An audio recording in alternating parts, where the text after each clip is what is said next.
देखिए, कांग्रेस के वार को तो सुना, लेकिन किस प्रकार से वीडी शर्मा ने पलटवार किया है, क्या पलटवार किया है, वो भी हम आपको बता देते हैं। दरअसल आपको बता दें कि कांग्रेस के आरोपों पर वीडी शर्मा ने पलटवार किया और कहा कि विजयपुर विधानसभा की घटना कांग्रेस की प्लानिंग है।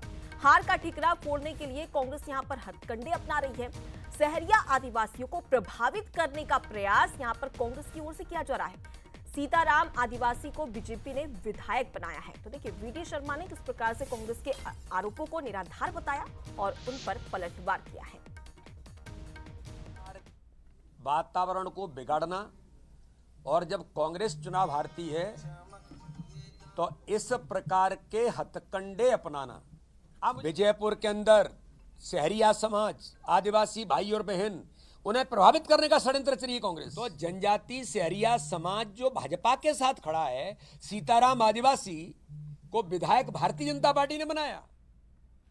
तो देखिए, गोलीकांड को लेकर किस प्रकार से सियासत भी देखने को मिल रही है, और ये सियासत तब देखने को मिल रही है जब कल विजयपुर सीट पर उपचुनाव होने जा रहे हैं। लेकिन उससे पहले ये कुछ तस्वीरें निकलकर सामने आई थी, जिसको लेकर अब कांग्रेस बीजेपी पर हमलावर नजर आ रही है। और कांग्रेस ने तो यहां तक आरोप लगा दिया है कि राजस्थान से बीजेपी ने गुंडे बदमाश को बुलवाए थे।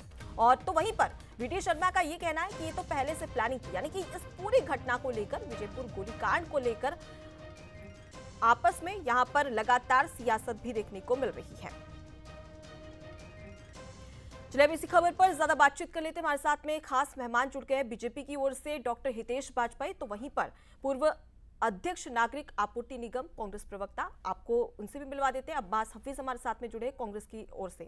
आप दोनों का बहुत स्वागत करती हूँ। सबसे पहले हितेश जी, आपसे शुरुआत करूंगी और ये जानना चाहूंगी कि जिस प्रकार के आरोप कांग्रेस लगा रही है, इसको लेकर आप क्या कहेंगे?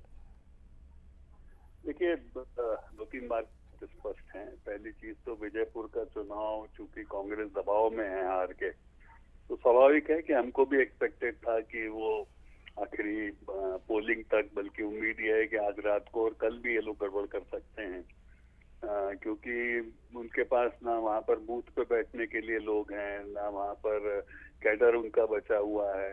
टिकट जरूर उन्होंने दिया है, तो हार की जो बौखलाहट है वो कहीं ना कहीं दिखाई देगी, ये बात सही है।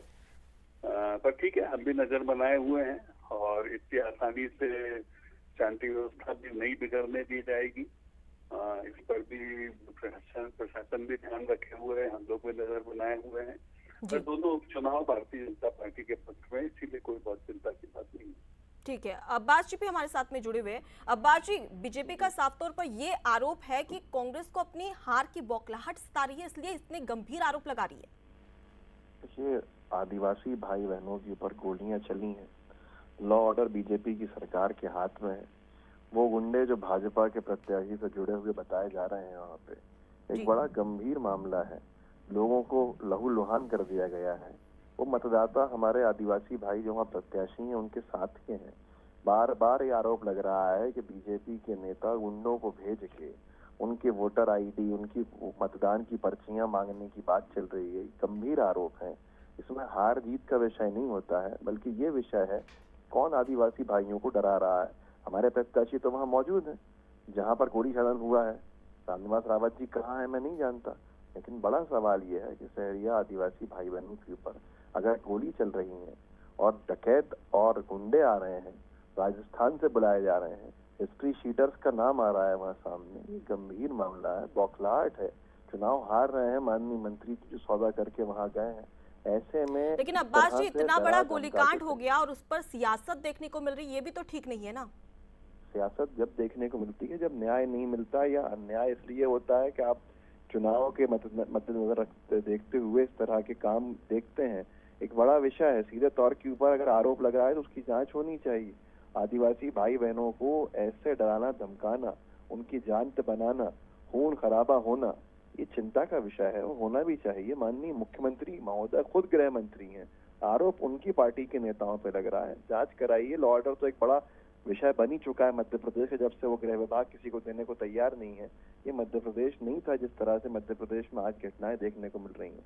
जी, तो फिलहाल के आप दोनों का बहुत शुक्रिया अब्बास जी, हितेश जी, हमसे बातचीत करने के लिए और इस पूरे मामले पर अपना पक्ष रखने के लिए।